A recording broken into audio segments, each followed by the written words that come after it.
Welcome to the Heavy Spoilers Show. I'm your host Paul, and in this video we're breaking down the Batman.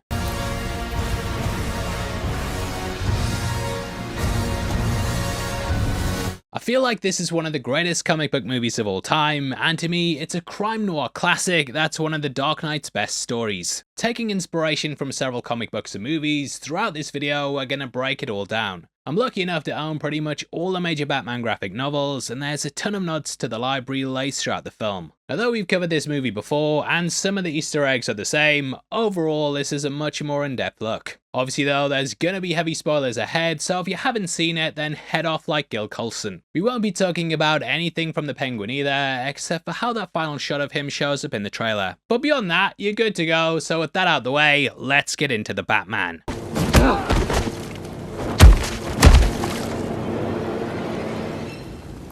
I'm vengeance. So as I'm sure you remember, the movie was originally going to be starring Ben Affleck. Multiple movies were planned with the actor, which would all branch out from the back end of Justice League. That film closed out by teasing Deathstroke, who was going to be the villain of the film. Snyder actually filmed this after reading the script for the Batman and thought it would be a good way to set up that movie. Announced all the way back in 2014, both Ben Affleck and Jeff Johns worked together on the script. Expected to start filming in 2016, Affleck was gonna direct it after his project Live by Night. Said to be influenced by Arkham Asylum, A Serious House on Serious Earth, they also took nods from the Batman Arkham Asylum game. Along with this, we also got some little nods to Nightfall, as Deathstroke would cause a breakout at Arkham. In the comics, Bane did this, which meant Batman had to round up his rogues gallery, and after weeks of doing it, he was simply exhausted. Bane then struck and broke Batman's back, which is one of the most iconic moments in the character's history. Deathstroke would then systematically destroy him, as he blamed him for the death of his son. Akin to David Fincher's The Game, he'd ripped both Batman and Bruce Wayne's life apart. Described as being a horror movie, Affleck announced the title was gonna be The Batman, and that it would release in 2018. A planned Justice League movie was even delayed to accommodate it, and it was expected to be a major hit. However, things started to fall apart, with Affleck's personal life taking a toll. Affleck said he'd shown the Batman script to a friend who said, "I think this script is good. I also think you'll drink yourself to death if you go through what you just went through on Justice League." Now, Justice League had really ruined his experience, and he said there were multiple factors to it. Zack Snyder's daughter Autumn died, so he had to leave the project, and this led to them reshooting most of the movie. Joss Whedon's behaviour on set has been widely publicised, and Affleck was also going through a divorce. So he said the entire experience was soured, and that it made him lose interest in the character. Stepping down as a director, he initially said he did this to focus on starring as Batman. It's obviously a long grueling shoot that deals with basically becoming a bodybuilder, and you can kind of imagine how much pressure there'd be on you. However, over time he became Schrodinger's Bat, and fans didn't know whether he was in or out. The Weekly Planet came up with that phrase, by the way. I'm not that clever. They also came up with the name Robert Pattinson, which is even listed on the IMDb page. It's got the point now, I think it's Robert Batten Bat, but yeah, great little bit of trivia there. Either way, Batman v Superman had Warner Bros. Reevaluating their slate, with them thinking the light and comedic Marvel tone was the better way to go. We could spend hours just talking about Justice League, and the future of the universe was completely up in the air. The Deathstroke scene was also reshot for Justice League, with it instead setting up the Legion of Doom. Several directors were then brought in to talk about the Batman, with all of these being notable names. There was Ridley Scott, George Miller, Denis Villeneuve, and Fede Alvarez. Who won out in the end though was Matt Reeves, which was due to his extensive Batman knowledge. Signing on in February 2017, the only issue was that he didn't like the script. Writing his own in March of the same year, he initially kept it connected to the DCEU. However, he started working with Affleck, but instead of being a sequel, he wanted to do a sort of prequel. This would focus on a younger Batman who was just starting out in his career. Now you can see why this wouldn't work with Affleck, but they said for a while he was still in the role. However, come 2017, Warner Brothers secretly wanted someone else, and the worst thing is that they didn't even warn a brother. By 2018, Affleck had checked into rehab, Reeves then finished his script, and in 2019 Affleck had stepped down. Reeves then removed all the connections to the DCEU and had the movie in its own universe. Said to be on Earth 2, this was going to be a standalone story. Reeves said he modelled Bruce Wayne on Kurt Cobain, and he listened to Something in the Way when writing the first act. Describing the way he took it, Reeves drew parallels between Cobain's drug addiction and Bruce Wayne's addiction to getting revenge. he said, and the truth is that he's a kind of drug addict. His drug is his addiction to this drive for revenge. He's like a Batman Kurt Cobain. This is something Robert Pattinson talked about as well, with him saying this about his take. Bruce is obsessed with being Batman. He has no desire to be Bruce and he wants to just throw it away. He hasn't gotten over being the 10-year-old boy who, in his mind, let his parents die. For him, being Batman is like a strange kind of therapy. He thinks this is the way he can save himself, by living in this kind of zen state as Batman, where it's just pure instinct and no emotional baggage. It feels like he has a death wish going out at night. I always get the impression that he wants to keep recreating the night when his parents died. In his mind, every single person he is fighting is the person who killed his parents, which I love as an analysis of the character. Further nods to Cobain can also be found in Wayne Tower when we catch he has an electric guitar and an amp that is a bit difficult to spot on first watch, because there's a column in the way. Yeah. Dear me. On top of that though, something in the way is lyrics that refer to how a top has sprung a leak, which many have seen as foreshadowing the flooding at the end. This flooding comes from Batman's Zero Year Dark City, in which the Riddler floods Gotham. Beyond that though, Reeves also based his version around The Long Halloween and Dark Victory. Those books are by both Jeff Loeb and Tim Sale and work perfectly being read back to back. The first one has a serial killer named Holiday who's going after members of the mob. The second is a one called The Hangman who's taking down members of the police force. In the end, I've always seen these books as the rise of the supervillain, with them taking control away from Gotham's mafia. There's even a section that's ripped directly from that book, with Falcone talking about Thomas Wayne saving his life. He was shot several times, put on a table and operated on whilst Bruce sat looking down on him. This is very much mirrored in Falcone's death later on when he's shot and he lays on his back looking up at Bruce. Now unlike Holiday, the Riddler's killing the elite, but all of the elite happen to be corrupt criminals, except for Bruce. So you can see how the influences are there, and that takes us into the movie. Now a sense of smell is strongly linked to memories and it can take you back to the past. I used to wear a lot of 2-on-2 in my 20s and wearing that always takes me right back to it. Certain scents can also improve your mood, make you feel more confident, and reduce stress. That's why I've teamed up with Scentbird and got myself 4 fragrances. Punk Stars one I picked up that helps me get excited before a night out, like Batman. All Scentbird fragrances come with these cards that break down the ingredients and scents, which is really helpful. On top of that, they all come in these little pouches and have their own cases. These are super compact and sleek, and they also have a lock function so they're never gonna spill. I also got Ceci n'est pas un flacon bleu, or This is not a blue bottle, which is perfect for a date night out at a restaurant. There's also a Monday Jane, which has a leather and suede smell mixed in with grapefruit, and lastly, Black Magenta, which has a pineapple aroma to it. Normally these fragrances would cost a lot, but Scentbird allows you to try them in an affordable way. Sometimes they can cost between $300 to $500, which is a lot if you just want to get one bottle. You get to try most of them for just $8, and then after that it's just $16.95. Each bottle has a 30-day supply, so it'll save you money and minimize your risk. Scentbird also allows you to change your fragrance every month. It's super flexible, and there's over 700 on the site, so you'll always have something new to try. They also have a quiz on the website that can help you choose one, and a community brimming with experts to help you pick. Check out Scentbird by clicking the link in the description, and if you use the code SPOILERS55 you'll get 55% off. It's a complete steal, and you can scan the QR code on screen right now to be taken directly there. Just click my link in the description, use the code SPOILERS55 for 55% off, and get yourself smelling great and feeling great too. Thanks. After the red Warner Brothers logo, we then get the Batman title card. Though it isn't part of the same universe, it's also important to note that Joker did something similar. I love these title cards, and it could hint at this being a sort of DC black label of movies. The Batman title is also a callback to the early comic roots before they dropped the "the." It's just cleaner. The artwork for the film, namely its posters and banners, all heavily used red and black imagery, which feels like it's based on the book Dark Victory. Now we open with the Riddler watching the mayor and see things from his point of view. Reeves said he based this around the conversation, which begins with its own sort of voyeuristic POV. Killers in films are often portrayed like this, with it also being used in the opening of Halloween. Later on, the Riddler grabs Coulson in his car, which is also extremely similar to a kill from that movie. In both, the windows are fogged up from inside, indicating that someone's been hiding there for a while. You can actually spot that SUV earlier in the movie down the road from where we see Selina exit the club. Across from this is the diner, which is also where the characters later captured at. Riddler sort of operates like Jigsaw in that he has handmade death traps and riddles as calling cards. One of these is a rat cage head trap, which is also lifted from 1984. There it was also used on a member of the government, so it's clear Nashton's well read. Beyond that though, we can also tell these are special goggles due to the markings on the screen. Now whether this is intentional or not, it reminded me a lot of Silence of the Lambs, in that Buffalo Bill used night vision goggles to stalk his prey, and Reeves said he read Harris's book when writing the script.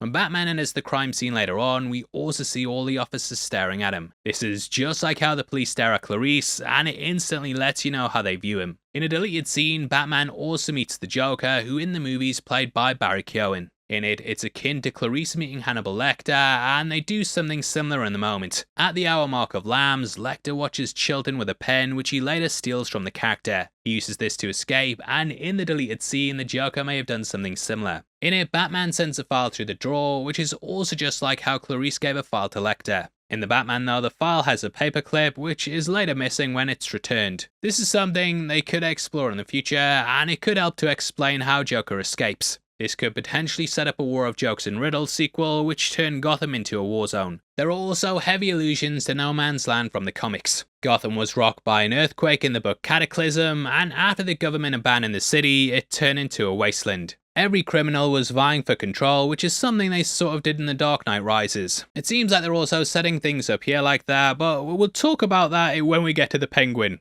Breakdown's coming soon. Now in the books, Bruce ended up travelling out to the Senate to beg for help, and this could be what makes him realise that he needs to pay more attention to that side of his life. Either way, we've got a big breakdown of Silence of the Lambs on the channel right now, and it's in this opening we see more of the horror themes. This also highlights the similarities between the characters and how even Batman is sort of like a horror figure. The way Batman operates is similar to villains like Jason Voorhees, and like them, he tends to walk slowly towards his prey. This is an intimidation tactic, and it lets them know there's absolutely no escape. Both the Riddler and Batman first appear from the shadows, and the pair are meant to mirror each other throughout the movie. Their costumes have similar nose pieces, they of course wear masks, and are both orphans. They also both keep diaries, and also spy on people using binoculars. Riddler is just the next step up from him though, with his influence creating this killer. Alfred later says, "You're becoming quite a celebrity."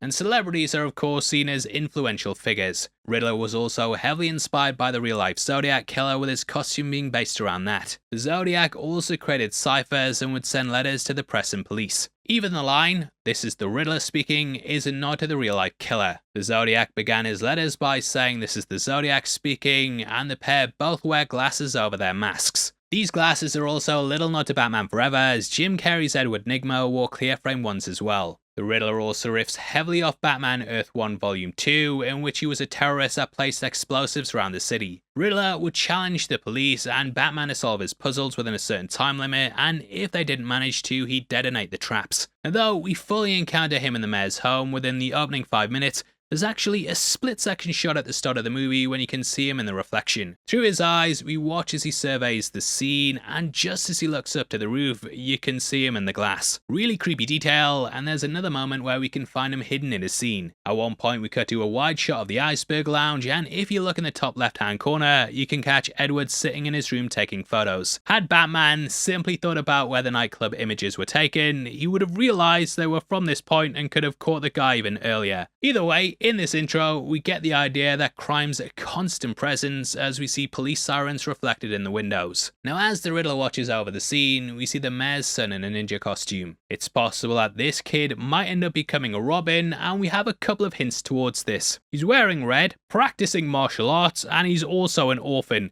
Yay! Dick Grayson saw his family die in front of him, and we discover that this child was the one who found his dad. He stares at Batman later when he enters the scene, and this gaze is also repeated at the funeral. Potentially he's aware of who Batman is, and Robin was a major part of Dark Victory. There Bruce took Dick Grayson in, and eventually he drafted him into his ranks. Seeing his dad dead and taped up like this, it's clearly going to traumatize him, and a "Congratulations kid, you're Robin now." Bruce obviously sees some kinship in him though, and both are single children that come from wealth, with the death of a parent drastically changing their futures. This moment in costume was also inspired by Reeves' own son, who did something similar for Halloween. Sons and their fathers play into the sins of the father thing that Riddler goes with, and thematically it's all building out from that. Anyway, inside the mayor's home we see a headline detailing Maroni's capture. In case you don't know, he's the gangster from the comics that ended up throwing acid in Harvey Dent's face. This happened during the long Halloween, and in that holiday also left clues at the scene of the crime. These attacks terrified Gotham, and Batman worked with Gordon and Dent in what was the Year 2 story. This idea of it being Year 2 can also be seen in Bruce's journals, with the entries being headlined Year 2. Now, The Long Halloween even has a section where Catwoman goes off on her own side story, which was detailed in Catwoman When in Rome. In this, she attempted to uncover whether Falcone was her father, but unlike this movie, she never got an answer. Either way, we watch the news reports, and the mayor talks about the renewal fund.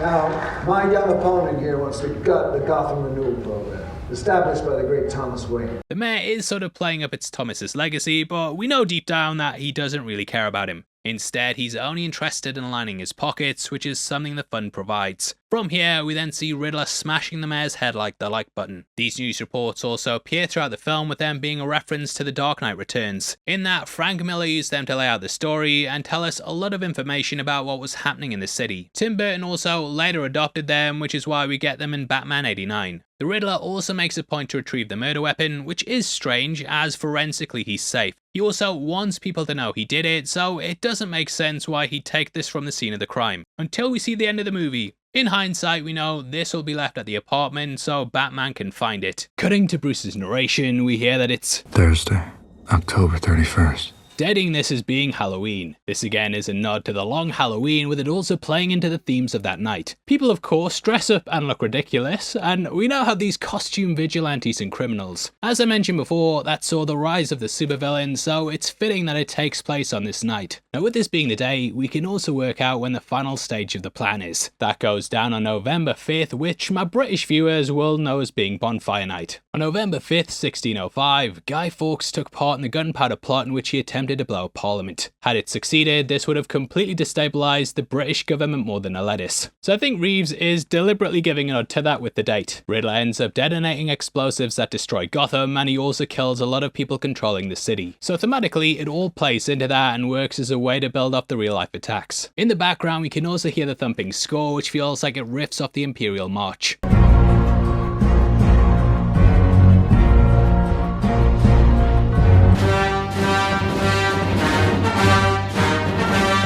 The bat signal also lights up the sky, and they use colour brilliantly. We start off with green, which is linked in with the Riddler, and it highlights how intertwined the characters are. He's very much infecting the idea of what it means to be the Batman, or rather vengeance. Batman describing himself as vengeance first appeared in the animated series when we got this unforgettable monologue by Kevin Conroy. I am vengeance. I am the night. I am Batman. Vengeance is the name Batman uses in the movie, with the Riddler also being out for revenge. At the end though, Batman realizes how futile that is and instead decides to become a beacon of hope. That beacon of hope could eventually be seen in the bat signal, and we watch as its light shines above the city. Now there's this feeling of Gotham almost being like Blade Runner, in which we see it's constantly raining. Reeves said he did this intentionally in order to add to the detective noir feeling of the film. He wanted Gotham to feel harsh and relentless, almost like it's beating down on you constantly. In our first wide shot, we can see several locations, with the first of these being the Gotham Empire. There's also the Odyssey, which may be a nod to the book of the same name by Neil Adams. On top of this is the Bank of Gotham, which appears later on, and a Little Caesars advert. They actually ran the promotion alongside the movie with a Batman pizza that looked more ridiculous than I do now. There are also signs saying stop drops, and these show up on the train too. Though we don't learn what they are, it's likely they're linked to either the Joker or potentially Scarecrow. We learn there's a drug epidemic in the city, with drops being linked directly to it. This is how a lot of the underworld gained their power, and the addicts are known as dropheads. They may even potentially tie in with the Joker's origins at Ace Chemicals, and let me know if you're watching this breakdown after they've cleared it up in Penguin. Tell me from the future. Now, Bruce's narration here is something we see as part of his journal entry later on. Everything he says appears in the pages, with this being what he uses to narrate his inner thoughts. They're rambling and long, with them also being a mirror of the Riddler's journals. Reeves wrote them, so if a random person picked up his and Riddler's, they'd struggle to say who wrote what. The journal entries are also akin to Rorschach, who narrated his Knights and Watchmen. He's basically a darker version of Batman, with him being the next step. This also plays heavily off Batman Year 1, in which his narration was presented in the form of notepad entries. According to IMDb Trivia, this was also akin to Dr. Jekyll and Mr. Hyde, in which he keeps a log of his experiments. He has two sides to him, him just like Bruce, with one of these being darker and vengeful. The scene itself pulls heavily from Bruce's first night going downtown, in which he dressed up as a drifter and walked into the center of Gotham. He was deliberately looking for a crime to stop, and in this he ended up meeting Selina. Several of the same shots and angles are used, and interestingly, everyone around Bruce is in costume. He, however, is in what would be classed as normal clothes. However, this is very much a mask, or rather a disguise. He's using this disguise to blend in with regular people, and I love how we have this kind of symbolism here. A disguise like this was also used in Batman Begins when Bruce was spying on Rachel Dawes. We then cut to several crimes across the city, including the robbery of the Good Times grocery store. Reeves said that he chose to cast Pattinson because of the film Good Time, which this is clearly a nod towards. Going beyond that though, the Drophead also wears the exact same clothes that Pattinson had on in that movie. As I've been saying, it's all connected. It's all connected. Buy all connected t-shirts from the Heavy Spoilers merch store. Now, integrate with this, we see an attack on the Bank of Gotham. What I love is that this shows the unrest amongst the city and how there's this feeling of wanting to take down the rich. Batman at this point in his career goes after petty criminals while ignoring the reasons why the city's the way it is. This blinds him to things like the Renewal Project, and thus his family's involvement comes as a gut punch. Early on in the film, he sees himself as vengeance, which is done in response to crimes. However, at the end, he wants to become hope and look to the future. This is supposed to be shown in the man he saves at the beginning. This is because we can see he's as afraid of Batman as he is of the gang. Bruce realizes the damage this persona has done when one of the Riddler's follows says it back to him at the end. The civilian lying down is meant to mirror the girl at the end as well, with the latter showing how he's changed. So I love how he starts off taking down these petty criminals, but then slowly works his way to the top. It thematically builds off this moment and shows he'll help things that will stop further crimes from being created. Now, amongst this gang, it's possible that one of these is Anarchy. He's a low-level Batman villain that uses Molotov cocktails and also spray paint to send his message. I love how we linger on the shadows, and you can imagine criminals thinking Batman's there. It really lets us see things through the eyes of the criminals, and your mind would fill these shadows with the character. That's the importance of a symbol, especially as he can't be everywhere at once. Who Batman encounters tonight though is the Black and White gang that appears to be based upon the Penguin's goons from the comics. He made his forces wear the colours black and white just like a penguin, and this design featured heavily in Arkham City. They aren't part of his group, but we see how tribal that criminals have become. This feels like it's riffing off the Warriors, in which the gangs and criminals all wore costumes. Due to this, you kind of get the idea how supervillains would arise wearing colourful costumes, and also why Batman would rise up to combat this. On the train, we see them attacking pedestrians, and this was originally reported by the Daily Mail as being Bruce Wayne, but it's not, which is why you shouldn't read the Daily Mail, and I said that at the time. Now, this gang are trialling a new member who only has half of his face painted, showing that he's not yet fully part of them. This sort of feels like it may be a nod to Two-Face, but we'll not bring that up in the video because it's a massive reach. He's not Harvey Dent obviously, but this actor played Robin on Titans, and I did kind of get the feeling that he might end up being influenced by Batman, and he could be a future Robin. Basically, everyone's Robin. It's possible that down the line though, kids like this could form their own gang that does good, which could be akin to the Sons of Batman from The Dark Knight Returns. Batman stops them, and they very much represent random acts of violence and don't have a meaning, much like what took his parents. Now, it's at this point that he introduces himself. I am Wade. No. I'm vengeance. Now, this is a direct nod to Batman Earth 1 when the Caped Crusader introduced himself like that to the Penguin. Beating up the gang leader, this was said to be inspired by the scene in Goodfellas where Henry Hill beats up the man who assaults Karen. During the fight, Batman busts out a shocking attack, which we know from the book and the film is in fact his taser gloves. There was a similar power-up in Arkham Origins, which allowed you to electrify your gauntlets. Now, speaking of Arkham Origins, the Batsuit feels like it's based on elements of that. However, it also brings across certain aspects of the suit from other iterations. The cowl looks extremely similar to the one from Gotham by Gaslight, and this also had a collar. This collar appeared in Batman White Knight, which too was more of a grounded take. There's also traces of Lee Bermejo's drawing, and the darts on the wrist look exactly like the talons. These assassins were introduced in the New 52, and they were servants of the Court of Owls. We also get potential nods to these in the first clue, which has an owl on the front of the card. The owl is a predator of bats, so it makes sense why this would appear here. Also, I love how Officer Martinez stops him, and then later on at the funeral, he waves at Bruce Wayne. Such a good way to highlight how Bruce Wayne can actually use his persona down the line, as it'll make the same people who don't trust Batman way more welcoming. Batman then walks through the scene with a strong focus on his feet, painting him out almost like a character in a Western movie. This is later mirrored at the end of the car scene, and there are notes that you'd find in a Western laced throughout the soundtrack. At this point, we meet Commissioner Pete Savage, who's played by the savage Trevor from EastEnders. This is different in the comics though, as in Dark Victory, it was Commissioner Loeb that was killed. They might have changed it up though, because Loeb was the Commissioner on Batman Begins. The name Pete Savage is also something from the '66 Batman show, where we learned he was one of the founding fathers of Gotham. Falcone appeared in both, but here they changed the pronunciation to Falcone, so it sounds more like Falcon. Falcone is also a sort of dark mirror to Bruce in many ways. Both are recluses that hide themselves away, but one lives up top looking over the city, whereas the other resides in the iceberg. Now in this intro, we get it hammered home that Batman disregards the Bruce Wayne side of his life. He's either being Batman or dressed up as a drifter, riding around his motorbike in the city. I feel like the movie very much also pulls from elements of Batman Year 100. This is a great graphic novel set in the future in which Batman rides around the city on his motorbike. He's very much a mechanic that also uses horror motifs from the movies to scare his prey, much like what Pattinson's version does. Frank Miller also worked on a Batman script at one point that had Bruce being a mechanic. Alfred was also called Big Al, and that was scrapped. I like that there's these little ties here. On Bruce's black t-shirt, we can also see the logo Mickey Thompson Tires. These provided the tires for the Batmobile, and it hints at the interest that Bruce has in cars. Zero Year also had Bruce working as a mechanic, and he refused to use his Bruce Wayne persona. At the end of the book though, he realised how valuable it was, and then started putting things in place to basically create his Playboy persona. Now in the movie, Batman very much neglects the Bruce Wayne side of his life, but had he paid attention to it, he would have unearthed the renewal project early on. Alfred tells him that it won't be long before he goes bust, and thus he calls in the accountants. Bruce doesn't really seem to care about this, but had he paid attention to the books, then he would have found out straight away that his funds were being funneled into the pockets of the corrupt people in Gotham.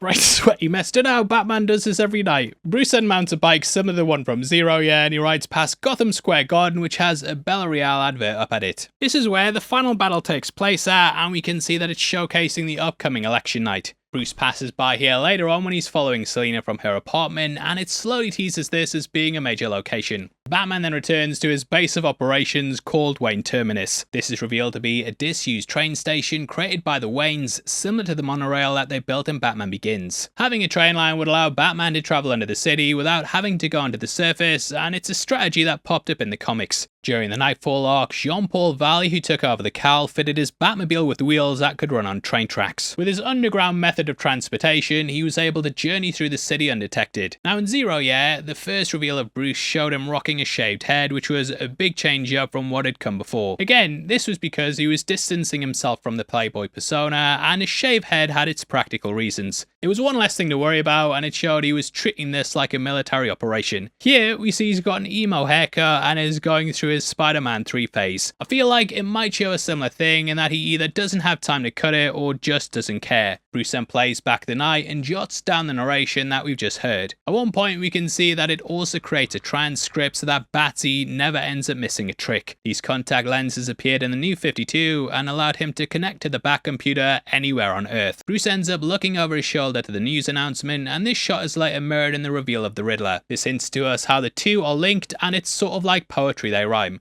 Look, alright, stay, I'm sorry. On the headline, we also see echoes of Wayne murder. Under this, it says Port Adams, which is a nod to Neil Adams. There's also the number 52, which may be a nod to the New 52. We also get a proper look at the black paint around Batman's eyes, which looks ridiculous. In the past, this was done with movie magic, and it disappeared when Batman removed the cowl. However, Reeves rightly leaves it on, and it helps to play into Bruce's madness. As Alfred descends, we can also catch the Batmobile engine, which is something that sits under a top. We get shots of this laced throughout the cave at several points in the movie, and it very much hints at its reveal. Alfred looks over the video of the child, and clearly this reminds him of a young Bruce who he feels like he failed. Next, we get Bruce coming out of the shower and see his highly scarred back. This is a nod to the Alex Ross piece of art, which also had similar cuts on it. I love the camera work here, and throughout the film, there are several scenes where we follow characters from behind, such as Gordon, Selina, and of course Bruce. Lots of feelings like we are voyeurs ourselves are added with moments like this. Alfred has also started to crack the code and he brings up his days in the circus. The circus is actually a nickname for MI6, showing he's had a history in the Secret Service. As for Bruce, he's very much become a nocturnal animal, and upon seeing the sun for the first time, he has to cover his eyes. At this point we then meet Dory, who I kind of feel like might be a nod to Aunt Harriet from the 1966 show. We get a much clearer Easter egg that pulls from this later on when we catch the Shakespeare bus next to Alfred. This was a big part of the show, and I love how Reeves included it here. After cracking the cipher, they then head to the mayor's garage, which is filled with expensive sports cars. Gordon says, Guess it's good to be the mayor. and he could only afford all these if someone was lining his pockets. Now during his search, Batman busts out a tube light, which he also carried in the New 52 and also in Earth 1. In the tyre of an Aston Martin, they find the weapon used to sever his thumb and a thumb drive with his thumb attached to it. Thumb drive, I get it. Should have turned off the Wi-Fi though, yeah, because activating it sends out emails to everybody, including the Gotham Gazette. This is a newspaper that's popped up in the animated series, in the New 52, Black Casebug, and a lot more. Also, I feel like Reeves took a lot of inspiration from the animated series, namely down to the film's logo. If you look at how it appears on the box set, you'll notice a lot of similarities to the one in the movie. We then get a split-second shot of Gordon's inbox, which contains several B-roll memos that are all repeated. However, there's also case file 0281, which may be a nod to Batman 281. This is titled Murder Comes in Black Boxes, which might be a reach or a link. Now it's in this that we start to learn about Annika, who I feel is based on Holly Robinson. This is a girl that lived with Catwoman in year 1, and in Rebirth it was revealed she was the sort of villain who was ruining Selina's life, which I wasn't a big fan of. Now later on in the Batmobile chase we get a sign for Robinson Park, which also happens to be a location in Gotham that's based on the character. Batman arrives at the Iceberg Lounge, which in the comic is Penguin's base of operations. This scene pretty much happens 3 times in the movie, with him first going as Batman. He then goes as Bruce before finally sneaking in as Batman. This shows that he's constantly learning and has worked out the best strategy to get in there without getting caught. The twins also feel like they're based on the villains Tweedledee and Tweedledum. Beyond that though, they could be a nod to the twins from Arkham City, with these villains both working for the Penguin. Batman then goes into the club and he starts doing the bat dance from the 60s. We wish, mate, we wish. Instead, he deploys a grapnel gun from his wrist, which was inspired by the gun sleeve used in Taxi Driver. You can definitely see a lot of inspiration from that movie, with the narration, of course, being similar. This is also the first time we see William Kenzie, with us later learning he's an off-duty cop. Shout out to Fix It on Reddit for pointing out that there's a little clue he's a policeman, as he says this. Put the gun down or I'll blow your head off! The twins just fire immediately, whereas he gives a warning, which is what the police would be trained to do. Also, Batman having a bat, he's a Batman. Either way, he comes face to face with a Penguin who isn't intimidated at all. He calls him sweetheart, and it kind of shows that people just view him as a man in a mask. Come the car chase though, he's terrified, and you can imagine how the legends would be cemented after he pulls off these impossible acts. Now who's going through his own rides is the Penguin, and no one really respects him. He waddles as he walks, and though people say this is because he's tied up later on, we can see at the 50-minute mark that he actually has a limp. On top of this, he has a scar that almost looks like it creates a beak, and is generally just mocked by his peers. Watched it like, Colin Farrell has really let himself go. And that's rich coming from me. Now, the makeup here is fantastic, and he looks absolutely unrecognizable. This was in contention for the best makeup Oscar, but it ended up losing out to The Whale. Farrell really nails the role though, and when he was announced, I have to admit I was a bit skeptical. Jonah Hill was really close to signing on, but he would have been terrible. Jonah Hill! Fuck! And luckily, they got into disagreements on the character. It was rumoured that he wanted to play the Riddler as well, and that he wanted to be paid $10 million. Pattinson was only getting $3 million, so yeah, out the door you go, mate. Don't go die on that hill, Jonah Hill. Toby Jones was also originally in the running too, who at the time I thought might have been the better actor. Happy to say though, Farrell proved me wrong, and he completely disappears into the role. On set he was referred to as Richard Unkind due to his resemblance to the actor Richard Kind. Taking 4 hours to get into makeup, they were originally going to do something different. Early concept art shows Farrell as himself, with him looking like a typical gangster. However, Farrell put on weight for the role and wanted to add something more to the look. He started doing impressions of a recording he had which had the voice of a New York caretaker from the 1980s. He wanted the nose to be crooked from being in so many fights, and slowly they put together the costume. According to IMDb Trivia, Farrell stated that he went to Starbucks to try out his prosthetics and makeup for the first time. Nobody recognized recognised him, but he got a couple of stares from people, and this is when he realised that it was going to work. Now, if you want to support the channel, then check out our new Penguin-inspired t-shirt. Available at the merch store below, you definitely need to go and pick up a penguin. You also have ones for Alien, Theory Time, it's all connected and more, and it all goes towards helping videos like this get made. If you want to listen to these breakdowns on the go, you can also check out the podcast versions available on all good podcast services. Now, when Penguin sits down to talk out the photos, we can see a pipistrella lamp. This word translates to bat, which is another great bit of set dressing. It's here that Bruce also meets Selina and sees her interest in Annika. Interestingly, Zoe Kravitz has played Catwoman before, with her voicing her in the Lego Batman movie. Batman then follows Catwoman back to her apartment and ends up spying on her, much in the same way that he looked over Andrea in Mask of the Phantasm. Andrea. Now, there's a really subtle thing that they do with Selina when she really likes someone and when it's just an act. Initially, she calls Annika baby, and this is because she cares about her a lot. Baby, what's wrong? Listen, baby. Throughout the rest of the film, though, she calls everyone else honey. This even happens to Bruce, however, she finally calls him baby after their kiss. I told you, baby. I can take care of myself. Seeing her suiting up, we can also tell she's an experienced cat burglar due to the amount of equipment on the wall. He then follows her to the mayor's office and Buddy pops his grapnel gun like it's the start of Smooth Criminal. Ow! Also, notice how Bruce drops the Batman voice when talking to her as opposed to how he interrogates the Penguin. You're pretty good at that.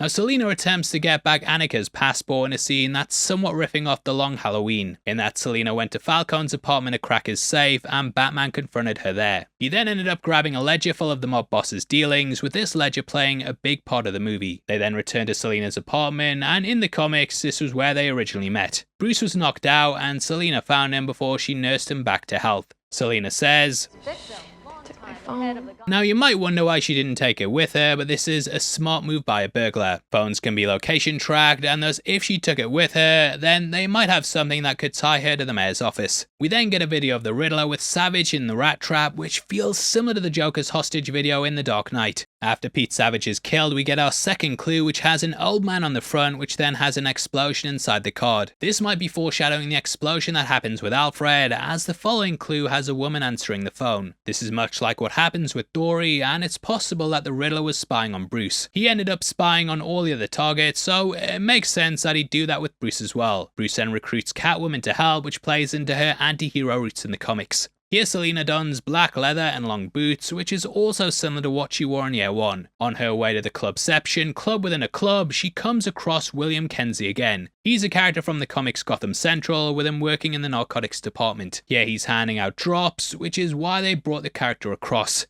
This idea of there being a secret club also perfectly fits the name Iceberg. The top of the club is just the tip, whereas there's a larger unseen threat below. This is where all the corrupt police and politicians hang out, and thus discovering the stuff up top is like the tip of the iceberg. In the basement, she then meets DA Gil Coulson, who's possibly riffing off Gilda in the books. This was the name of Harvey Dent's wife, who was of course the DA in The Long Halloween. There's also Carla, possibly a nod to Carla Vitti, who too featured in that book. Whew, changed out of that because it's absolutely boiling. It's absolutely boiling wearing that suit. But on we go, and we see Selina ends up coming across Falcone, and as we later learn, he is in fact her father. On top of this though, he's murdered her mother, so it makes sense she'd completely abort the mission after Bruce asks if they have a relationship. Gil's then grabbed with a collar placed around him, and Riddler later gets one at Arkham. This collar is reminiscent of the one Victor Zsasz wears in the game Arkham Asylum. Jumping to the bat signal scene, we get a Real advert, drops, and get a hint at renewal on one of the billboards. Renewal is purposely laced out every aspect of the city, and it shows how wide it stretches. It even shows up on the back of a garbage truck, and it's got pockets and everything. Now beside the signal, we see the WGOT radio tower. This was a radio station in the comics that Jack Ryder reported for, and we heard news from it during the Arkham games. Now, these scenes were inspired by All the President's Men, namely when Deep Throat met with Woodward. Always loved that nickname Deep Throat, and I heard from All the President's Men that Nancy Reagan was a Deep Throat. We'll move on there, we'll cut that joke. Now we then get the next clue. I'm fairly certain this translates to "You are El Rata Elada," which has URL, but they mess up the translation. Just before this, Alfred says his Spanish is a little rusty. I'm afraid his Spanish is not perfect. So this shows that they actually cracked the code beforehand, but they dismissed it as being a mistake rather than signifying URL. Now from here, we go to the funeral, which was one of the most widely leaked scenes. Due to being shot on location, a lot of it was shown on the internet. However, this gave Reeves an opportunity which helped to keep Barry Keoghan's role a secret. He filmed fake scenes with him as a policeman so that people would think he was a policeman if his casting ever got leaked. How it got out though was actually through his brother, who got drunk and told people on a night out. Which I love. That's how Kevin Spoilers gets his leaks as well. Keoghan actually originally wanted to play Riddler, and the audition tape for this can be found online. There were also several shots with Zoe Kravitz and John Turturro that made it seem like they had a relationship. Selena doesn't actually appear in this scene though, and just like Bruce, we're supposed to believe that's the woman with Falcone. So I'm guessing that they used Zoe for this scene. Bruce also rides in a Corvette, which was used in the 1970s as a base for the Batmobile. This was put in place by Neil Adams, and huge shout out to the Canadian lad for pointing that out. In the scene, we also meet one of Riddler's followers, which highlights how they're in every aspect of society. There's one who tries to pass through the line, and then one who brings up how his daughter died. At this point, we meet Bella Real, and we learn Bruce has been ignoring her calls. On IMDb, it states that Real might seem callous in approaching Wayne at a funeral, but he's a recluse that's not responding to her calls, so it might be the only chance she gets. The Riddler also watches over the proceedings, which is such a cool way to keep it mysterious. He's basked in light, whereas Batman works in darkness, and it kinda shows the difference between the characters. Whereas Riddler appears like a darkness in the light, we see as Batman appears like a light in the dark. The funeral's then sprung by Coulson's car. This leads into Bruce saving the mayor's son, and I'm telling you that's Robin. Now as for the car, it has DOA, and it's the DA's ride, with DOA of course standing for Dead on Arrival. His license plate reads S397WD. This is a reference to Detective Comics 27, released all the way back in 1939. Many of the police officers in the movie are from the 13th precinct as well, and like Batman says, it's all connected. Now as Batman walks in, we also get a shot of a monitor with 4 screens. 2 of these are black and white, while the other 2 are green, which highlights the Batman vs Riddler conflict with this man in the crosshairs. We see Riddler strapped an explosive collar to his neck, and this actually pulls from a real-life bank robbery. That was documented in the Netflix film Evil Genius, which went on to inspire these moments. During the live stream, there's also a comment that says, "Hope it's a dud, and we gotta do it all again Tuesday," which sets up the attack that comes at the end of the movie. The live stream also has some puns in it, which I love, which say mind-blowing stuff, and this is gonna be such a blast. Now the explosion by Riddler is a big talking point around the movie, as it blasts Batman in the face, and he still comes out looking like Robert Pattinson. His mouth isn't even burned, and it's one of the big critiques I see about the movie. However, being able to slow the footage down means we can catch him actually putting his hand up to cover his mouth just as it goes off. You should always cover your mouth when another dude explodes in your face. Waking up at the station, the police then start to question Batman, and we see the tension between him and the police. They say he could be an accessory to murder, and as we learn, the Riddler views him as an ally. Now the police were against Batman early on in his career. In both Batman Year 1 and Mask of the Phantasm, he ended up taking down a whole SWAT team, which was somewhat referenced in The Dark Knight. Arkham Origins had you sneaking into the GCPD, and you had to escape similar to this. Here though, Gordon is his ally, with him allowing him to smash him in the face like the like button. This is a reference to Batman Earth 1, where Batman does the same thing. They weren't allies at that point though, and it was done to show that the book was doing something new. He then runs off and the police follow him, and if you'd fancy following me on Instagram, I'd really appreciate it.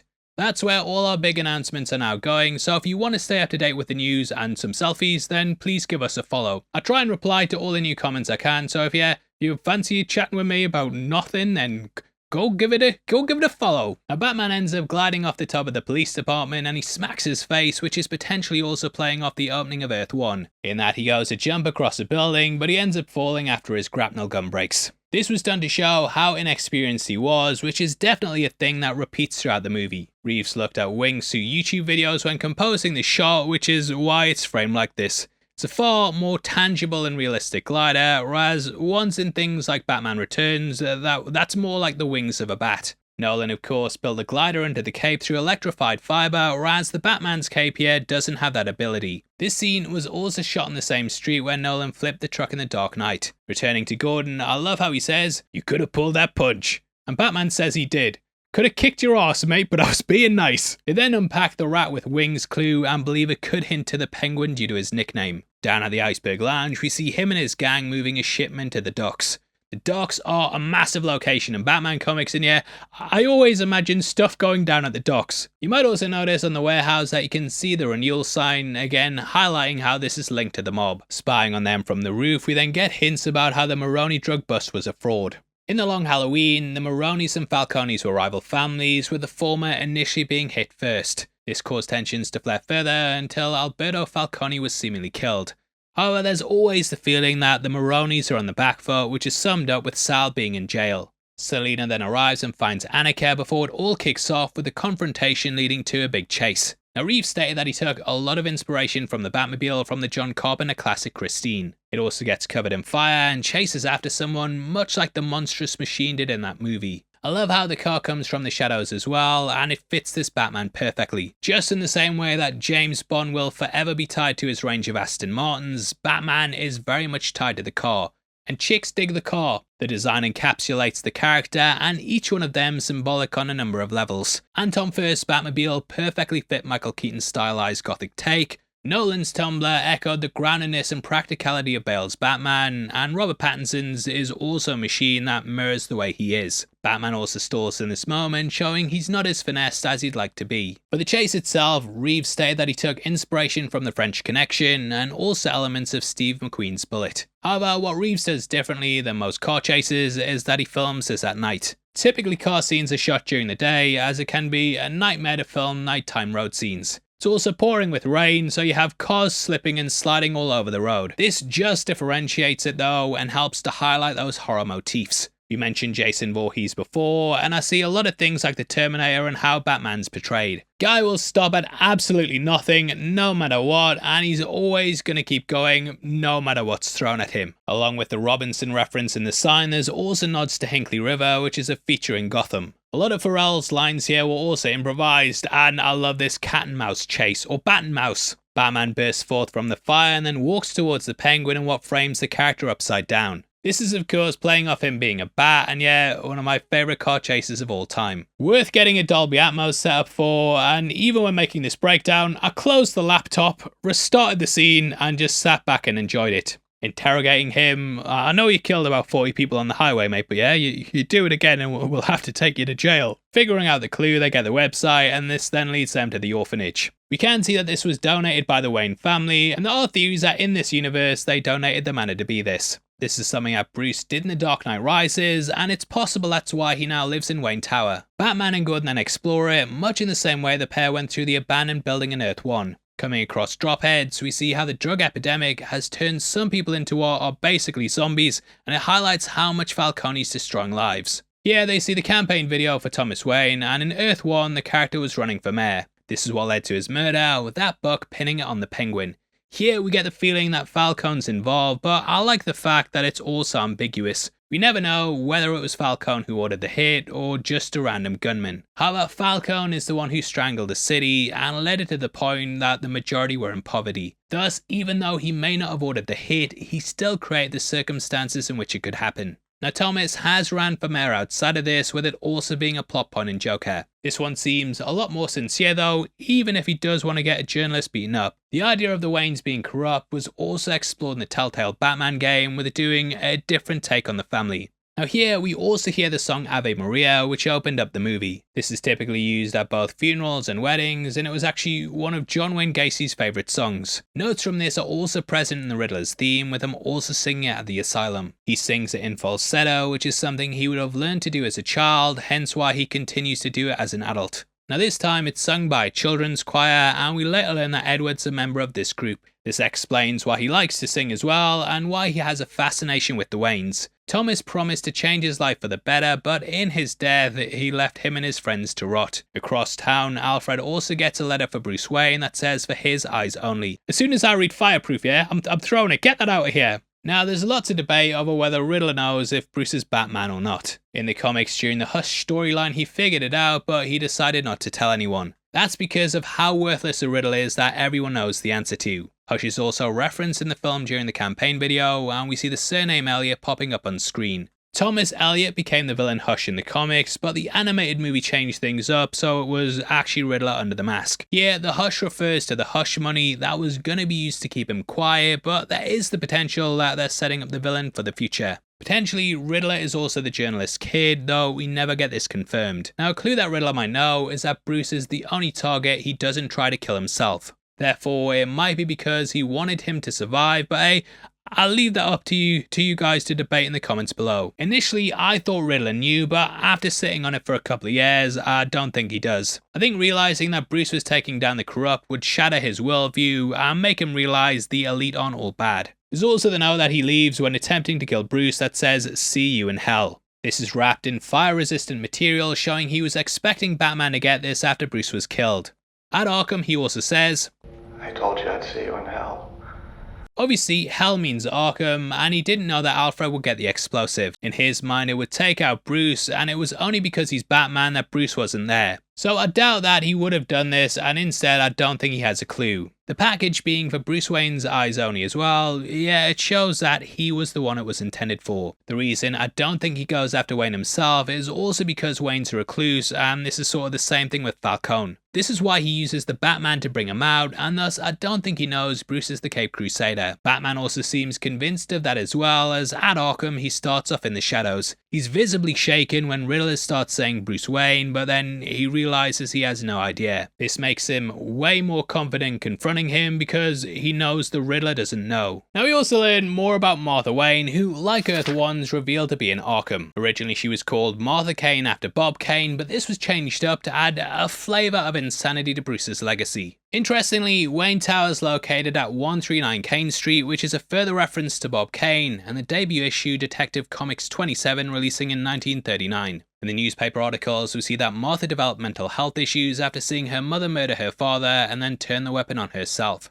This is not too dissimilar to Bruce, who developed his own issues after watching his parents be killed in front of him. In the book Flashpoint, a young Bruce is shot instead of his parents, and this makes Martha go on to become the Joker. Thomas ends up becoming the Batman, so we have these sorts of issues laced throughout the family. This was also played upon in the Arkham Asylum book, where it was further expanded upon in the New 52. According to IMDb trivia, Matt Reeves also cited the Batman graphic novel Ego as having an influence on Batman's portrayal in the film. He said, "I wanted to get into the mindset of the character, and I wanted to think of the psychology for me. I think one of the cool deep dive ones was Darwin Cook's Ego. He's confronting the beast that is Batman, and there's a kind of duality. There's a lot in the story about Bruce Wayne confronting the shadow side of himself, that's Batman, and the degree to which you have self-knowledge. This psychological union where Batman's broken and he does the things for reasons he knows and the reasons he doesn't know yet." Now the Wayne cease and desist demand is also sent by the law firm Miller & Moore, which are nods to Frank Miller and Alan Moore.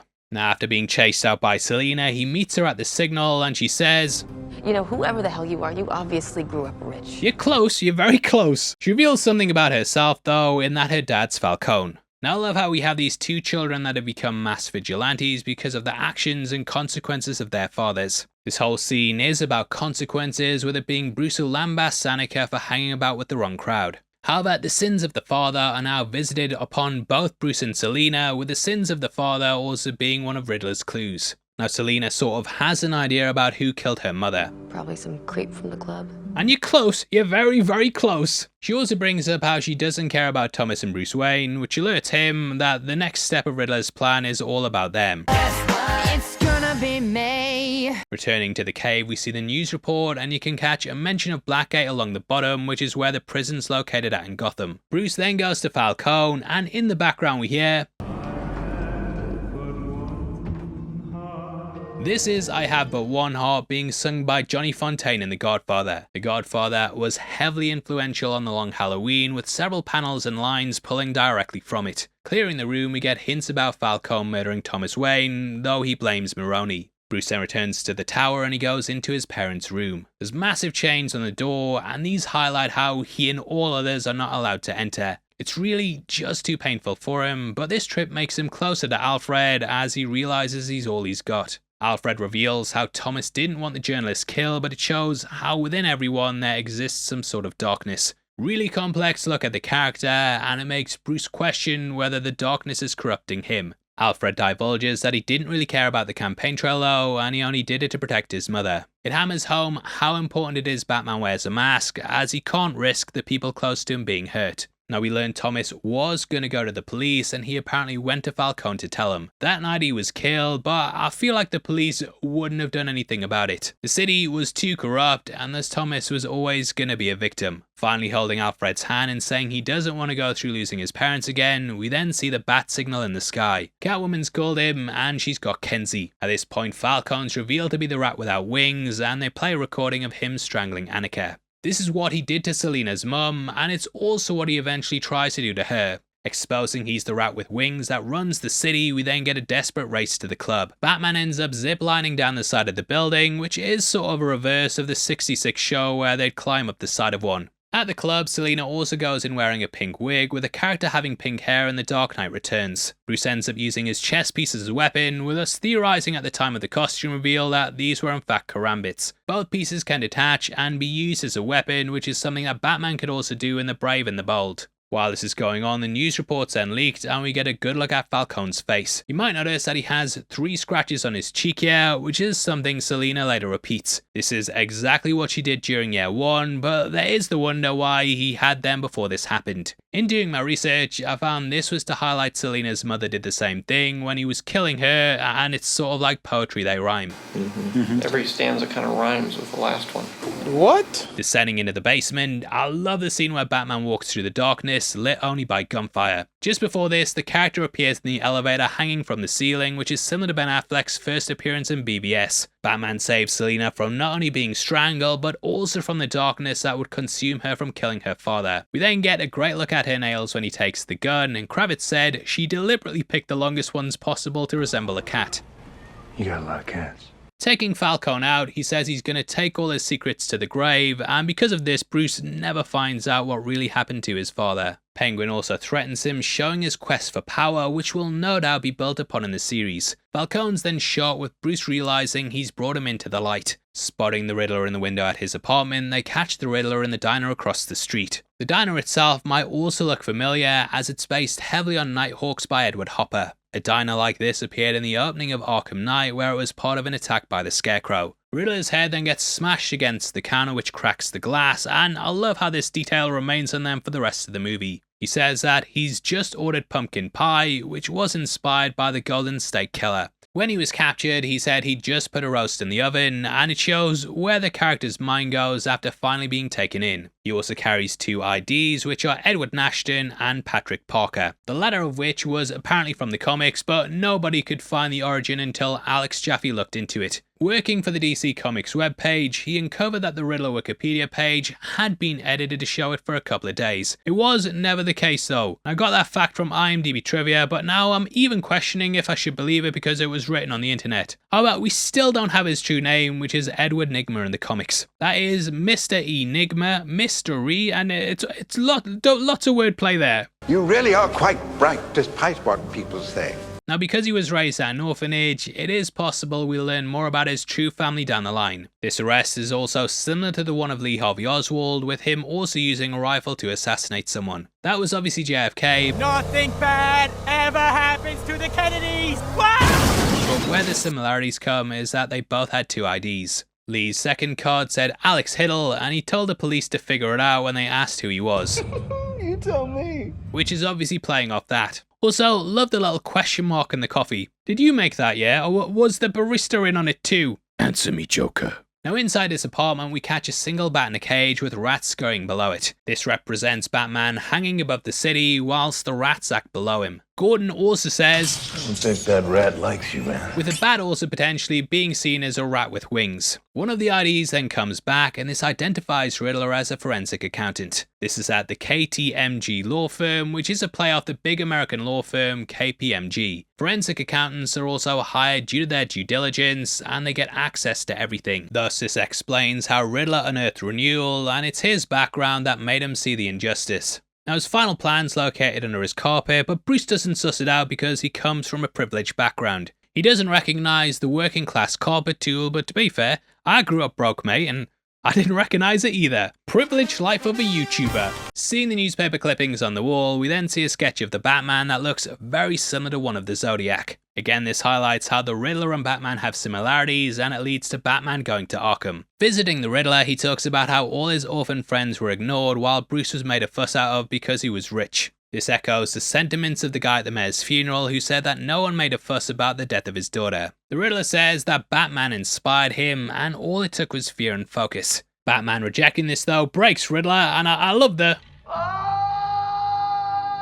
Guy is so unhinged, and he said the plan was that both would be safe there. Returning to the apartment, the explosives go off, which is just like how the one at Wayne Tower went off with him figuring out things too late. These plans are written on the floor in white, which is also similar to how Bruce laid out the clues by spray painting the floor. Hey guys, thanks for all the comments. Whoa, stealing my job, mate. I love how he's thanking his community though, and yeah, you know what, I appreciate you guys as well. Now you also see that there's a line of winter combat masks, which was something fans figured out when looking up his mask. You can also see a comment that says rifles are good, highlighting what weapons will be used at the end. On top of this, there's a tuck of cling wrap, with this being used as part of the mask. Dano apparently wrapped his head in it several times, but Reeves said he had to stop because it just made his face red. Instead, the top of his head is done, but you might miss it if you're not looking closely. Now the film culminates with the seawall of Gotham being destroyed. Now though we talked about that thing with Riddler's plan before in Zero, yeah, it also is heavily in line with the Joker's in the graphic novel The Man Who Laughs. In that, the Clown Prince of Crime kills several high-ranking politicians, and he even makes an attempt on Bruce Wayne's life. Come the end of the work, Bruce also discovers the Joker's plans to use the reservoir to take down the city, much in the same way that Riddler does here. Now the seawall being weak is something we actually get a hint towards at the beginning of the movie. During the debate with Bella Real, we learn the funds haven't helped at all, and thus things like the seawall have been left to rot. Beyond this though, we can also catch a newspaper wall chronicling Don's wins, and if you zoom in the one just below the Ellen lies, you can catch a mention of this. It asks whether the seawall construction's been stalled, and due to the greed and corrupt in Gotham, it's turned it into a weak point. Batman then ends up taking down the Riddler's forces, and though I was hoping it would be Venom that he uses, the official book released alongside the film reveals it's just adrenaline. The scene is so good though, and it reminds me a lot of the SWAT team one in The Dark Knight. Batman really shows how capable he is though, and yeah, cracking entrance,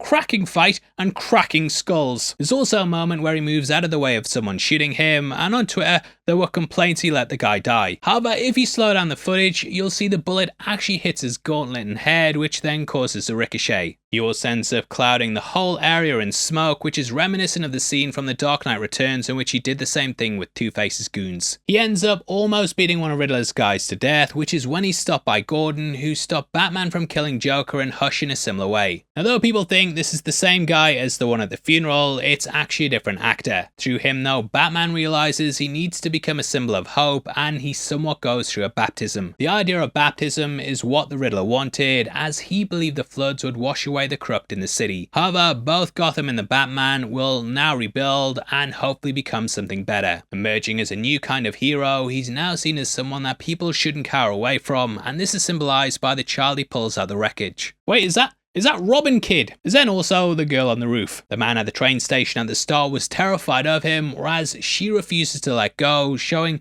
how his arc has gone from being about vengeance to something more. Either way, Batman leads them out of the darkness by being a light amongst it. The flare almost creates a question mark in the smoke, and he helps everyone out the watery grave. Flooded locations then litter the finale, including the hall, the diner, the Iceberg Lounge, and we catch Penguin staring over the city. This has been shown to us in the Penguin trailer, and my guess is that it's going to start immediately from here. Bella Real says we'll begin to believe in Gotham again, and the phrase "I believe in Gotham City" was the opening line of Long Halloween. This is what Thomas also said in his campaign video, and it's showing how Real's carrying on his ideals. We also get the scene with Joker and Riddler, which Reeves said wasn't put there to tease a sequel. Instead, he said it adds to the stakes of the final scene, where Selina says this place is never going to change. There's constantly the idea of power brewing, and even in the power vacuum, people are scheming away. Joker and Riddler finding kindred spirits was also supposed to mirror Selina and Bruce finding each other. Now Joker's riddle is, the less of them you have, the more one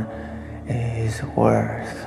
And this is actually a play on Knox's comment in Batman 89 where he says the more they've got, the less they're worth. Catwoman also says Batman's spoken for, which is a line that ended Batman Zero Year. She also states she's going to Bloodhaven, which is a sister city to Gotham in the comics that is a haunt of Nightwing. Batman then rides off beside Selina and watches her disappear in his rearview mirror before turning his eyes to the road.